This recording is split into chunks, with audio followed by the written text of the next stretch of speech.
Akibat pengaruh radius awan Taifun Danas, Thailand diguyur hujan lebat tanggal 18 malam dan mengakibatkan banjir di sejumlah tempat. Biro Cuaca Pusat menjelaskan walaupun Taifun Danas bergerak menjauh, Taiwan masih berada dalam radius tekanan udara rendah.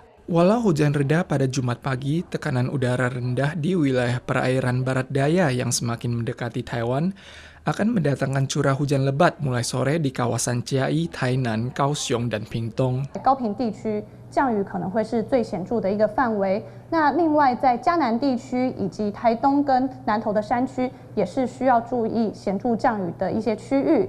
最后，我们也还是要提醒，今明2天在南部跟东半部以及基隆北海岸的沿海，仍然会有长浪的状况出现。 Mulai Jumat sore hingga Sabtu, curah hujan di Kabupaten Chiayi dan Tainan akan mencapai 350 mm. Sedangkan curah hujan di Kaohsiung dan Kabupaten Pingtung berpeluang mencapai 400 mm atau 500 mm di area pegunungan. Selain menyebabkan hujan lebat dalam waktu singkat, tekanan udara rendah juga akan disertai dengan sambaran petir dan hembusan angin kuat. Sebuah kantor animasi di Kyoto dilalap api pada tanggal 18. Bangunan berlantai 3 tersebut hangus terbakar. Kebakaran merenggut nyawa 33 orang dan luka-luka pada 35 korban lainnya. Ini merupakan insiden terfatal dalam era Heisei. Pelaku yang juga menderita luka bakar telah berhasil ditangkap.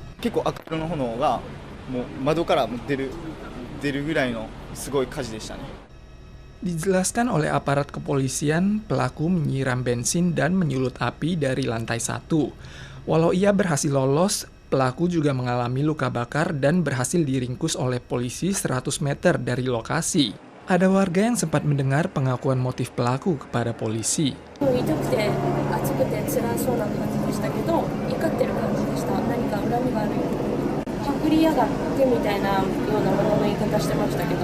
Alat kejahatan lainnya seperti pisau dan palu juga ditemukan di area sekitar lokasi bangunan.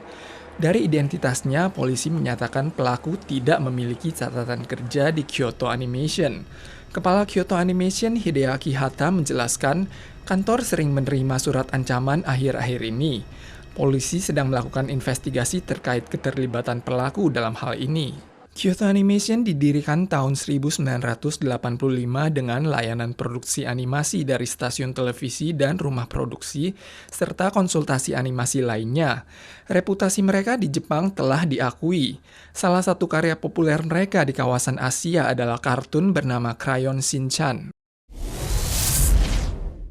Jumlah penderita demensia di Taiwan mencapai 270.000 orang. Penyakit demensia naik dari peringkat ke-22 menjadi ke-13 dalam daftar penyebab kematian tahun 2018. Pakar kejiwaan merasa hal ini mungkin dipengaruhi oleh bertambahnya jumlah diagnosis penyakit ini selama beberapa tahun terakhir.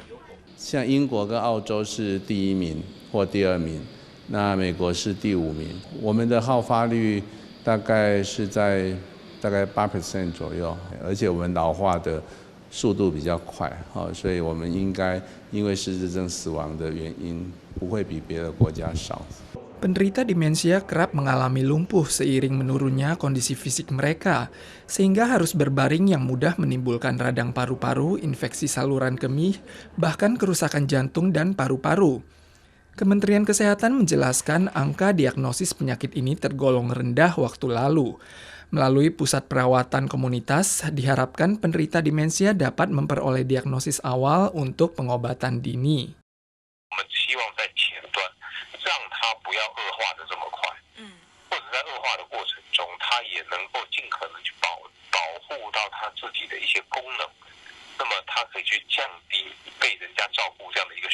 Penderita demensia kerap dimasukkan dalam rehabilitasi setelah kondisi fisik mereka menurun.